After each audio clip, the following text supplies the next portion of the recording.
नमस्कार, मैं ज्योत्सना सिंह हल्दीराज न्यूज में आप सभी का स्वागत करती हूं। जैसा कि आप सभी जानते ही हैं कि यहां बात होती है इलेक्ट्रो होम्योपैथी से जुड़ी हुई तमाम खबरों की। इससे पहले कि हम खबरों का सिलसिला शुरू करें, जिन लोगों ने अभी तक हमारा चैनल सब्सक्राइब नहीं किया है वो जल्दी से इसको सब्सक्राइब कर ले और बेल आइकन को दबाना मत भूलिएगा, क्योंकि जैसे ही यहाँ पे कोई भी वीडियो अपलोड होगा उसका नोटिफिकेशन आप तक तुरंत पहुंच जाएगा। तो चलिए शुरू करते हैं इलेक्ट्रो होम्योपैथी से जुड़ी हुई तमाम खबरों का सिलसिला।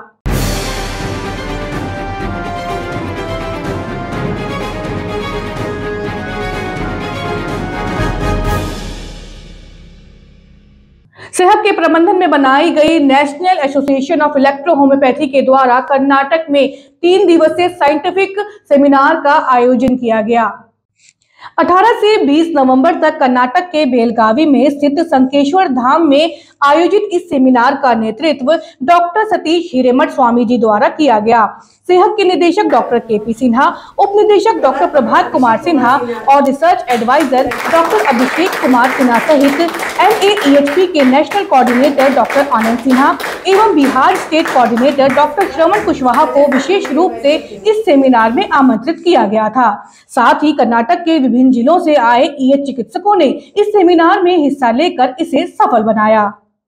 इस सेमिनार की शुरुआत इलेक्ट्रो होम्योपैथी के जनक सर काउंट सीजन मैटी की तस्वीर पर माल्यार्पण कर और दीप प्रज्वलित कर की गई। कर्नाटक के EH चिकित्सकों ने गर्मजोशी के साथ सेहत की टीम को गुलदस्ता भेंट कर स्वागत किया। इसके बाद कर्नाटक के सभी EH चिकित्सकों ने अपना अपना परिचय देकर अपने क्षेत्र में हो रहे इलेक्ट्रो होम्योपैथी के विकास को लेकर जानकारी दी। साथ ही अपने क्षेत्र में EH प्रैक्टिस को लेकर आ रही परेशानियों से भी सेहत को अवगत कराया। सेमिनार के दूसरे दिन की शुरुआत NAEHP के नेशनल कोऑर्डिनेटर डॉक्टर आनंद सिन्हा ने की। डॉक्टर आनंद सिन्हा ने इलेक्ट्रो होम्योपैथी के क्षेत्र में सेहत द्वारा किए जा रहे विकास कार्यों की जानकारी वहां उपस्थित सभी EH चिकित्सकों को दी। साथ ही दूसरे दिन के सेमिनार में होने वाले मुख्य बिंदुओं से भी सभी को अवगत कराया। सेमिनार को संबोधित करते हुए सेहत के उप निदेशक डॉक्टर प्रभात कुमार सिन्हा ने वहां उपस्थित सभी चिकित्सकों को रियल EHP की वास्तविकता से अवगत कराया। डॉक्टर प्रभात ने रियल EHP मेडिसिन का डेमोन्स्ट्रेशन कर यह बताया कि इलेक्ट्रो होम्योपैथी की सभी दवाएं ऊर्जा पर आधारित है और वे किस तरह बीमार शरीर पर तुरंत असर दिखाती हैं।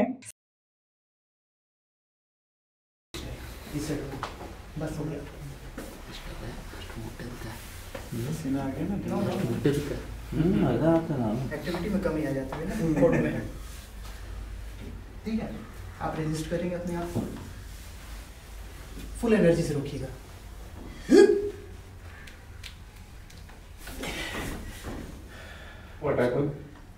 साथ ही सेहत के निदेशक डॉक्टर केपी सिन्हा ने सभी के साथ अपने 50 वर्षों का अनुभव साझा किया। डॉक्टर केपी सिन्हा ने बताया कि किस प्रकार उन्होंने इलेक्ट्रो होम्योपैथी का गहन अध्ययन कर पाया कि इलेक्ट्रो होम्योपैथी हर प्रकार के असाध्य रोगों पर सफलतापूर्वक कार्य करती है और विगत 50 वर्षों में उन्होंने न जाने कितने ही ऐसे मरीजों को रोग मुक्त किया है जिन्हें अन्य चिकित्सा पद्धतियों द्वारा निराशा मिली थी। साथ ही सेहत के research adviser doctor Abhishek Kumar Sinha ने सरकार के साथ सेहत के द्वारा चल रही वर्तमान गतिविधियों पर प्रकाश डाला। सेमिनार में उपस्थित बिहार स्टेट कोऑर्डिनेटर डॉक्टर श्रवण कुशवाहा ने रियल इलेक्ट्रो होम्योपैथी दवा के प्रयोग एवं उनसे मिल रही सफलताओं से सभी का परिचय कराया। सेमिनार के तीसरे दिन NAEHP के गठन एवं विस्तार पर चर्चा हुई। साथ ही सेहत द्वारा कैंसर दर्द से पीड़ित मरीजों के लिए चलाए जा रहे विशेष mission cancer pain and palliative care centre की रूपरेखा सभी के सामने रखी गई। इसके पश्चात सेहत की टीम के साथ सभी EH चिकित्सक कर्नाटक के मुरुल सिद्धेश्वर मठ के मठाधीश्वर श्री सिद्धेश्वर स्वामी से मुलाकात करने पहुंचे, जिनको पिछले 10 वर्षों से चलने फिरने की समस्या थी और थोड़ा ही चलने पर उनकी सांस फूलने लगती थी। पर जब सेहत की टीम से डॉक्टर प्रभात और डॉक्टर जिब्रान ने रियल EHP दवा का एप्लीकेशन किया, उसके ठीक 20 मिनट बाद ही मठाधीश काफी देर तक ग्राउंड पर चलकर आए और उन्हें अब सांस फूलने की समस्या भी नहीं आ रही थी। रियल EHP दवा के तुरंत असर को देखकर वहां मौजूद सभी लोगों ने आश्चर्य जताया। आपको बता दें कि श्री सिद्धेश्वर स्वामी पहले भी कोरोना काल में EH चिकित्सक डॉक्टर जिब्रान द्वारा इलेक्ट्रो होम्योपैथी का इलाज ले चुके हैं। रियल EHP ये हमारा काशी शाखा मठ है। इसको मरुड़ सिद्धेश्वर संस्थान हिरेमठ कहते हैं। इस मठ का मैं अधिकारी हूँ। मेरा नाम है Shatsthal Brahmi Siddheshwar Shivacharya Mahaswami ji. I also 61 old age. In my life 2021 जिस साल में मैं कोविड रोग से पीड़ित हुआ, इन दैट टाइम हमारे मठ के पंच लोग, कमेटी लोग, कुछ तो केले को जाएंगे, कुछ तो आधार हॉस्पिटल को जाएंगे, अच्छे जाएंगे, ऐसे कह रहे थे। लेकिन मुझे विश्वास नहीं था।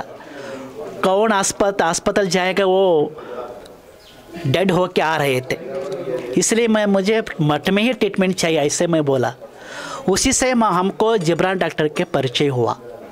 जिब्रान डॉक्टर कहे मेरा इलेक्ट्रोपैथी ट्रीटमेंट है, होम्योपैथी का, और मैं एलोपैथी नहीं हूँ। मेरा ट्रीटमेंट चालू वक्त किसी औषध लेना नहीं चाहिए, मेरे पास विश्वास रखिए। मैंने कहा आप पर विश्वास है, मैं कुछ कहीं नहीं जाऊँगा, आप ही ट्रीटमेंट देना चाहिए।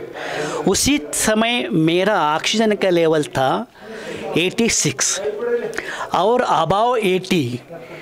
90 के ऊपर जाने के ऊपर नीचे आने के बाद कुछ लोग मर रहे थे। In that time I also know ventilator, I also know oxygen cylinder. In that Gibran doctor will be give me liquid medicines there. Every half an hour, 10 drops will be get that treatment. In 2021 May, tell you in Friday, I will also gone. In my village, also shop will be closed. Swami will be dead. How can I manage? In that time, Gibran doctor will be, I also here.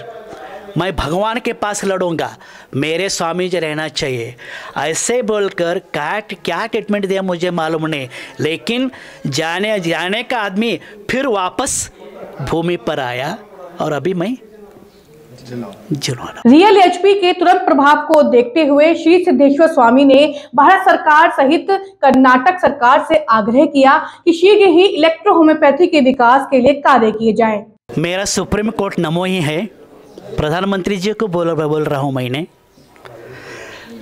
इस दुनिया में इतना treatment है, इतना hospital है, इतना व्यवस्था है, लेकिन मुझे एक स्वामी होकर, एक मठाधिपति होकर मैं कह रहा हूँ, इलेक्ट्रोपैथी का चिकित्सक का है उनके से बड़ा है।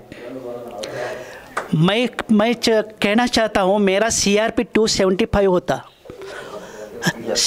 CRP लेवल 275, मेरा कोविड का लेवल 80%, मेरा ऑक्सीजन का level 18%, sorry, Covid level 18%, oxygen level 80%। In that time will be that electropathy treatment will be मुझे बचाया। अभी मैं 60 एज का हूँ। मैं कब कोविड से पीड़ित हुआ, इन that time in my village 40% patient थे। वो कहाँ ट्रीटमेंट ले रहे थे, बट वो घर को नहीं जाया, वो बरीड हो गए। लेकिन जिब्रान डॉक्टर ने किसी को ट्रीटमेंट दिया, 10 और 12 लोगों ने, हम सभी बच गए। इसलिए ये ट्रीटमेंट सभी ट्रीटमेंट के लिए अच्छे है। नमो जी इसको परमिशन देना चाहिए। प्रधानमंत्री मैं विनती करता हूँ, इसको परमिशन देना चाहिए उस लोगों को, किसी के कुछ नहीं कह के ये इलेक्ट्रोपैथी हमारा देश में रहना चाहिए। इसीलिए उनको मैं विनती करता हूँ, ये ट्रीटमेंट बहुत ही अच्छा है, ये रहना चाहिए। ये treatment good treatment in this world. The treatment will be must and should be give the permission my prime minister. NaMo ji, NaMo ji. Electropathy चिकित्सा की एक बात कहूँगा, इलेक्ट्रोपैथी चिकित्सा को हम छोड़े तो भगवान को छोड़ते। हमको भगवान चाहिए तो इलेक्ट्रोपैथी चिकित्सा पे चाहिए। इनको हम मदद नहीं किए, इनको हम परमिशन नहीं दिए, तो हम कुछ तो एक प्रतिष्ठित और एक योग्य ट्रीटमेंट को खो जाएंगे। इस दुनिया में so many medicines are there, इस दुनिया में बहुत सारे मेडिसिन्स है, लेकिन सस्ता में मेडिसिन्स और गरीबों का मेडिसिन्स और गरीबों का जीव रक्षण करने वाला एक ही ट्रीटमेंट है, वो इलेक्ट्रोपैथी ट्रीटमेंट। इसलिए सभी अधिकारियों, मैं प्राइम मिनिस्टर से विनती करूँगा, नरेंद्र मोदी से विनती करूँगा, ये चिकित्सा हमारा भारत देश में रहना चाहिए और इसको हम क्या कुछ करना चाहिए वो सभी करना। इसको खोए तो हम भारतीय संस्कृति खोए।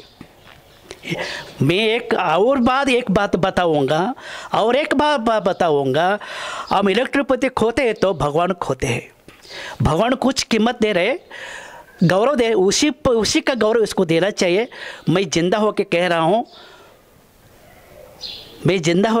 मैं ये ट्रीटमेंट का लाभ लिया हूँ।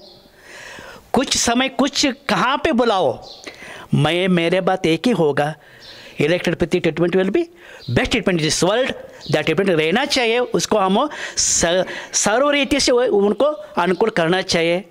आप ठीक है, मेरा आशीर्वाद है। हम सभी मठाधिपति मिलकर आपको क्या करना हम करेंगे, विनंती भी करेंगे, प्रधानमंत्री को लेटर भी लिखेंगे, हमें सब करेंगे। आप कुछ नहीं कहना, आप धैर्य से रहना। कर्नाटकದ ಸನ್ಮಾನ್ಯ ಮುಖ್ಯಮಂತ್ರಿಗಳಾಗಿರ್ತಕ್ಕಂಥ ಬಸವರಾಜ ಬೊಮ್ಮಾಯಿ ಅವರಿಗೆ ಉಳ್ಳಾಗಡ್ಡಿ ಖಾನಾಪುರದ, ಇದು ನಮ್ಮ ಬೆಳಗಾವಿ ಜಿಲ್ಲೆ ಹುಕ್ಕೇರಿ ತಾಲೂಕಿನಲ್ಲಿ ಈ ಮಠ ಇದೆ. ಇದು ಕಾಶಿ ಶಾಖಾ ಮಠ. ಈ ಕಾಶಿ ಶಾಖಾ ಮಠ ಸ್ವಾಮೀಜಿಯವರಾಗಿರ್ತ ನಾವು ಶಟಸ್ಥಳ ಬ್ರಹ್ಮಿ ಸಿದ್ದೇಶ್ವರ ಶಿವಾಚಾರ್ಯ ಮಹಾಸ್ವಾಮಿಗಳು ತಮ್ಮಲ್ಲಿ ವಿನಂತಿ ಮಾಡ್ಕೊಳ್ಳೋದು ಏನಂತಂದರೆ, ತಾವೆಲ್ಲ ಕೋವಿಡ್ದಲ್ಲಿ ಅನೇಕ ಸಹಾಯ ಸಹಕಾರಗಳನ್ನು ನಮ್ಮ ಜನತೆ ಕೊಟ್ಟಿದ್ದೀರಿ, ಮೆಡಿಸಿನ್ಸ್ಗಳು ಕೊಟ್ಟಿದ್ದೀರಿ. ತಮ್ಮ ಉಪಕಾರ ನಾವು ಮರೆಯೋದಿಲ್ಲ, ನಮ್ಮ ಜನತೆ ಯಾವತ್ತೂ ಅದನ್ನು ಮರೆಯೋದಿಲ್ಲ. ಆದರೆ ಈ ಹೋಮಿಯೋಪತಿ ಮತ್ತು ಆಯುರ್ವೇದ ಮತ್ತು ಅಲೋಪತಿ ನಡುವೆ ಈಗ ಹೊಸದ ಒಂದು ಚಿಕಿತ್ಸೆ ಬಂದಿದೆ, ಅದು ಇಲೆಕ್ಟ್ರೋಪತಿ ಅಂತ. ಮಾನ್ಯ ಮುಖ್ಯಮಂತ್ರಿಜಿಯವರೇ, ನಾನು ಕೂಡ 1921 ಇಸ್ವಿಯಲ್ಲಿ ಮೇ ತಿಂಗಳಲ್ಲಿ ಕೋವಿಡಿಂದ ಪ್ರಭಾವಿತನಾಗಿದ್ದೆ. ನಾನು ಪಂಚ ಕಮಿಟಿ ಸದಸ್ಯರು ದೊಡ್ಡ ಆಸ್ಪತ್ರೆಗೆ ಹೋಗೋಣ ಅಂತ ಹೇಳಿದರು. ಆದರೆ ಅನ್ನೋ ಥರ ಹೆದರಿಕೆ, ಆಸ್ಪತ್ರೆಗೆ ಹೋದವ್ರು ಯಾರೂ ಮನೆಗೇನೋ ಬರ್ತಾ ಇಲ್ಲ, 10 ಲಕ್ಷ ರೂಪಾಯಿ ಖರ್ಚು ಮಾಡೋರು ಮನೆಗೆ ಬರ್ತಾ ಇಲ್ಲ. ಹೆದರಿಕೆಯಿಂದ ಎಷ್ಟೋ ಜನ ನೀಗ್ತಾ ಇದ್ದಾರೆ. ಇಂಥ ಪರಿಸ್ಥಿತಿ ನಾನು ಬೇರೆ ಕಡೆ ಹೋಗೋದಿಲ್ಲ, ನಾನು ಓರಲ್ ಟ್ರೀಟ್ಮೆಂಟ್ ಬೇಕಂದಾಗ ಅವ್ರು ಏನು ಮಾಡೋಣ, ನಮ್ಮ ಜಿಬ್ರಾನ್ ಡಾಕ್ಟರ್ನ ಪರಿಚಯ ಮಾಡಿಸಿದ್ರು. ಜಿಬ್ರಾನ್ ಡಾಕ್ಟರ್ ನನ್ನ ಒಂದು ಮಾತು ಕೇಳಿದ್ದವರು, ನನ್ನ ಮೇಲೆ ಔಷಧ ಮೇಲೆ ನಿಮಗೆ ನಂಬಿಕೆ ಇದೆಯಾ ಸ್ವಾಮೀಜಿ ಅಂತ ಕೇಳಿದರು. ನೀವು ಟ್ರೀಟ್ಮೆಂಟ್ ಕೊಡ್ತೀನಿ ಅಂದರೆ ನಿಮ್ಮ ಮೇಲೆ ನಂಬಿಕೆ, ನೀವು ಟ್ರೀಟ್ಮೆಂಟ್ ನಂಬಿಕೆ ಇದೆ, ನಿಮ್ಮ ಔಷಧ ಮೇಲೆ ಕೂಡ ನಂಬಿಕೆ, ನಾನು ಮಠ ಬಿಟ್ಟು ಎಲ್ಲಿ ಹೋಗೋದಿಲ್ಲ ಅಂತ ಹೇಳಿದೆ. ಅವ್ರಿಗೆ ಎಂಥ ಕಟ್ಟಿಟ್ಟ ಪರಿಸ್ಥಿತಿ ಬಂತಂದರೆ, ಸ್ವಾಮೀಜಿ ಚಿಕಿತ್ಸೆ ನಾ ಯಾಕೆ ಒಪ್ಕೊಂಡೆ, ಅಕಸ್ಮಾತ್ ಅವ್ರಿಗೆ ಏನಾರಾದರೆ ಏನು ಮಾಡೋದು ಅಂಥ ಒಂದು ಗಂಡಾದ ಪರಿಸ್ಥಿತಿ ಅವ್ರಿಗೆ ಬಂದೇ ಬಿಡ್ತು. 1921 ಇಸ್ವಿ ಮೇ ತಿಂಗಳು 21ನೇ ತಾರೀಕು ಶುಕ್ರವಾರ ಬಸವ ಜಯಂತಿ ಇತ್ತು. ಅವತ್ತು ನನಗೇನು ನೆನಪು, 12 ತಾರೀಕು ಬಸವ ಜಯಂತಿ ಇತ್ತು. ಊರಲ್ಲೆಲ್ಲ ಬಸವ ಜಯಂತಿ ಮಾಡ್ತಾಯಿದ್ದಾರೆ, ನಾನು ಮೇಲೆ ಹೋಗ್ತಾ ಇದ್ದೀನಿ. ಆವಾಗ ನಾನು ಆಕ್ಸಿಜನ್ ಲೆವೆಲ್ ಬಂದಿದ್ದು 76ಕ್ಕೆ ಬಂದಿತ್ತು. ಆದರೆ ಒಂದು ವೆಂಟಿಲೇಟರ್ ಸಹ ಇಲ್ಲ, ಒಂದು ಆಕ್ಸಿಜನ್ ಸಿಲಿಂಡರ್ ಸಹ ಇಲ್ಲ, ಒಂದು ಇಂಜೆಕ್ಷನ್ ಇಲ್ಲ, ಒಂದು ಟ್ಯಾಬ್ಲೆಟ್ಸ್ ಇಲ್ಲ. ಅವರು ಇಲೆಕ್ಟ್ರೋಪತಿಯ ಒಂದು ಲಿಕ್ವಿಡ್ ಔಷಧವನ್ನು ಅರ್ಧ ತಾಸು 10 ಹನಿ ಕೊಡ್ತಾಯಿದ್ರು. ಮೇಲೆ ಹೋಗಿರ್ತಕ್ಕಂಥ ವ್ಯಕ್ತಿ, ನಾನು ಮತ್ತೆ ಬದುಕಿ ಇನ್ನೂ ಕೂಡ ನನ್ನ ಜೊತೆ ಮಾತಾಡ್ತಿದ್ದೀನಿ ಅಂತಂದರೆ, ನಮ್ಮ ಈ ಭರತ ಭೂಮಿಯಲ್ಲಿ ಹೊಸದಾಗಿ ಬಂದಿರತಕ್ಕಂಥ ಇಲೆಕ್ಟ್ರೋಪತಿ ಎಂಬತಕ್ಕಂಥ ಒಂದು ಪದ್ಧತಿ ಏನಿದೆ, ಅದು ಭಾಳ ಒಳ್ಳೆ ಪದ್ಧತಿ ಇದೆ. ಆ ಪದ್ಧತಿಗೆ, ಆ ಡಾಕ್ಟರಿಗೆ ತಾವು ಯೋಗ್ಯವಾದಂಥ ಅವಕಾಶವನ್ನು ಕೊಟ್ಟು ಇದು ನಮ್ಮ ಭರತ ಭೂಮಿಯಲ್ಲಿ ಉಳಿಯೋಂಗೆ ಮಾಡಬೇಕು ಅಂತ ತಿಳ್ಕೊಂಡು ನಾವು ಎಲ್ಲ ಮಠಾಧೀಶ ಪರವಾಗಿ ನಾವು ವಿನಂತಿ ಮಾಡ್ಕೊಳ್ಳಿ. ಬಸವರಾಜ ಬೊಮ್ಮಾಯಿ ಅವರೇ, ಭಾಳ ಒಳ್ಳೆ ಚಿಕಿತ್ಸೆ ಬೇಕಾದ್ರೂ ಕರೆದು ಪರೀಕ್ಷೆ ಮಾಡ್ಕೊಳ್ಳಿ. ಇನ್ನೂವರೆಗೂ ಕೂಡ ನನ್ನ ಮಂಡಿ ಚಿಕಿತ್ಸೆಗೆ ನನ್ನ ಕಾಲು ಬಾವು ಬರ್ತಾ ಇದ್ದಾವೆ, ಮಂಡಿ ಚಿಕಿತ್ಸೆ BP, ಅವರು ಟ್ರೀಟ್ಮೆಂಟ್ ಕೊಡೋಕೆ ಬಂದಿದ್ದು ಕೊರೋನಾ ಟ್ರೀಟ್ಮೆಂಟನ್ನು ನನ್ನ BP ಕೂಡ ಓಡಿಸಿದ್ರು ಅವರು. ಅಂಥ ಒಂದು ಶಕ್ತಿ ಎಲೆಕ್ಟ್ರೋಪತಿಯಲ್ಲಿರೋದ್ರಿಂದ ಆ ಒಂದು ಪದ್ಧತಿಗೆ ತಾವು ಅನುವು ಮಾಡಿಕೊಡಬೇಕು. ತಮ್ಮ ಕರ್ನಾಟಕ ಸರ್ಕಾರ ಮುಖೇನ ಮಾನ್ಯ ಪ್ರಧಾನಮಂತ್ರಿಗಳಾದ ನರೇಂದ್ರ ಮೋದಿಯವರು ಕೂಡ ವಿನಂತಿ ಮಾಡಿಕೊಂಡು ಈ ಒಂದು ಚಿಕಿತ್ಸೆ ಒಂದು ಪದ್ಧತಿ ನಮ್ಮ ದೇಶದಲ್ಲಿ ಉಳಿಲಿ ಅಂತ ನಾನು ಪ್ರಾರ್ಥಿಸ್ಕೊಳ್ತಾ ಇದ್ದೇನೆ. ತಾವು ಉಳಿಸ್ತಾ ಇದ್ರು ಕೂಡ ನಾವು ಮಠದಲ್ಲಿ ಹೋರಾಟ ಮಾಡಿದ್ರೆ ಇದನ್ನು ಉಳಿಸ್ತೀವಿ ಅಂತ ತಮ್ಮಲ್ಲಿ ವಿನಂತಿ ಮಾಡಿಕೊಂಡು ನಾನು ಮಾತು ವಿರಾಮ ಕೊಡ್ತಾ ಇದ್ದೇನೆ. ಶಿವಭಯ್ಯ. मठ के दौरे के बाद सेहत की टीम के साथ सभी चिकित्सक सेहत के प्रबंधन में चलाए जा रहे कर्नाटक में Shanti cancer pain and palliative care centre के दौरे पर गए। सभी चिकित्सकों ने वहां मौजूद मरीजों पर रियल इलेक्ट्रो होम्योपैथी दवाओं का परिणाम देखा कि यह दवाएं किस प्रकार से तुरंत असर दिखाकर मरीजों की समस्याओं को दूर कर रही हैं। 3 दिवसीय साइंटिफिक सेमिनार पूरी तरह से सफल रहा। इन दिनों में कर्नाटक के ये चिकित्सकों को इलेक्ट्रो होम्योपैथी के गूढ़ रहस्यों की जानकारी मिली। साथ ही सेमिनार का समापन सेहत की टीम का सम्मान मैसूर की परंपरा के अनुसार माला एवं पगड़ी पहनाकर किया गया।